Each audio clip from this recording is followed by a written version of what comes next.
All right, so welcome to the video lecture series on Introduction to Computer Networks. This is part 3 of our lecture on the topic of common internet protocols or common protocols which are used on the internet. And we will jump to the point from where we left off, which is going to be the domain name system. So the domain name system, in short, referred as DNS. So just to give you a quick motivation, we know that all devices on the internet, they have IP addresses, which is basically used for these devices to be able to send and receive any form of data over the internet. And we are, in this case, particularly referring to public IP addresses. However, if you think of the convenience, it's not exactly convenient to remember numbers, but rather names of different websites, right? So for example, Google, with its website google.com, is a name, but there's actually also an IP address for the Google server. So since it is easier to remember names instead of numbers, um, most of the end devices are actually given a name that is easier to remember. And for this, the DNS system, the domain name system, the DNS server, is used to convert these domain names, which are human readable names, into IP addresses. So this conversion is facilitated with this domain name system servers. And these DNS servers, they store something that we refer to as resource records, which allow a URL, which is nothing but a name, to be converted into the corresponding IP address. So the DNS server is not one single server.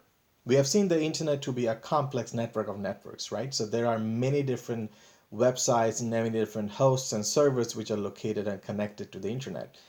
So for that, to facilitate this whole process of conversion of domain names into IP addresses, the DNS system is organized into a largely hierarchical organization where there are multiple DNS servers spread across the global internet.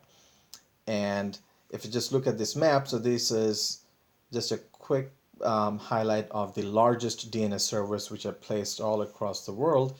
And as you can see, there are many, hundreds of these all across the world connected to the internet. And whenever there are any network devices which is connected to the internet, they can be configured to use one or more DNS servers. And in most cases, we choose the DNS server that is closest to the network. So common terminologies in the domain name system. First is the root server. So the root server is the uppermost tier in this organization, and they store locations of the top level domain servers.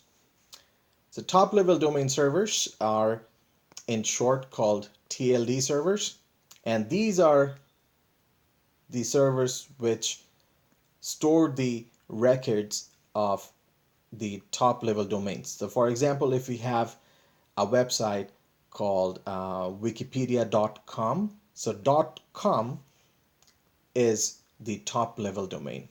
If there is a website something .info, so .info is the top level domain. And similarly, all other similar domains that is top level is maintained by these TLD servers. In the third tier, we have the set of authoritative servers, which are the actual servers which have the DNS records of names and IP addresses, which can be used to convert a domain name into an IP address. Finally, there is something that we call recursive or resolving servers. So these are DNS servers which are which are placed very close to end users and generally provided by ISPs, and they are used to locate for users the different root servers and TLD servers and authoritative servers whenever a user is trying to access any particular domain name on the internet. And in addition to these set of servers which form together the DNS system, there's also something that we call a hosts file. So the hosts file is a particular file that is stored on your computer, regardless of the operating system. It could be Windows, Linux, Mac. So all of these operating systems, they have a file that is called the hosts file, and it has the contents of the file is basically the mapping of domain names to IP addresses. And these mappings can actually be used as an alternative to the DNS. However, given that it's just a single file on one of your computers, they do not have that many records except for the ones which are most commonly used, and you can manually configure them to have certain records for fast resolution. So let's look at what how the DNS resolution looks like. So let's say if we are trying to resolve a certain domain name, first your computer will check the hosts file to see if the domain name it has a mapping with an IP address saved in the hosts file. If the host file contains the domain name, it looks up the IP address that is inside and returns the IP address, and then your web browser can directly access the IP address. On the other hand, if, and most commonly it will not have the record of the domain name, and in that case, the DNS server will be queried for that particular domain name. And the domain name system, the whole hierarchy of the DNS server with the root server, the TLD server, and the authority server, it will try to resolve the domain name that you're trying to find and return the IP address. And if it finds it, it returns, and you can then access the particular address on the internet. If the DNS server fails, that means it is an error, and this is not something that is accessible on the internet in most cases. So how does the DNS resolution work on the internet?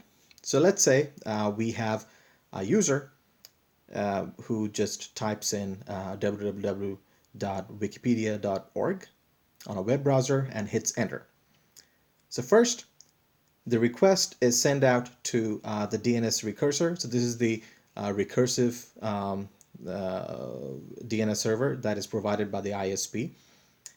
And this DNS recursor will try to find the address of the IP address of this domain name wikipedia.org.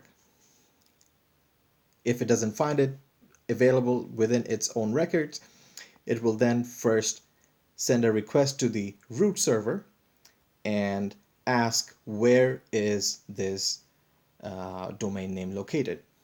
So the root name server will return an IP address which is going to be the TLD server to the DNS recursor, which implies that you can try this particular top level domain server to find the IP address.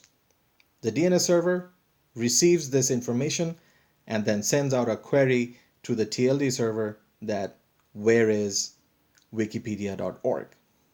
The TLD server, particularly in this case for the .org domain, looks at the request and sends out a response with an IP address with the authoritative server, which holds the particular record of the mapping of the domain name wikipedia.org to an IP address.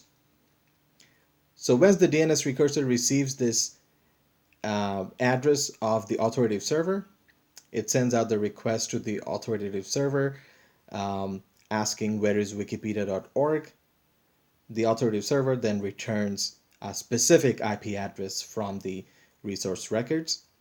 The DNS recursor then returns the result to the web browser, and the web browser then accesses that particular IP address to be able to get and retrieve the contents of the Wikipedia server and reads the web page contents and displays it on the web browser.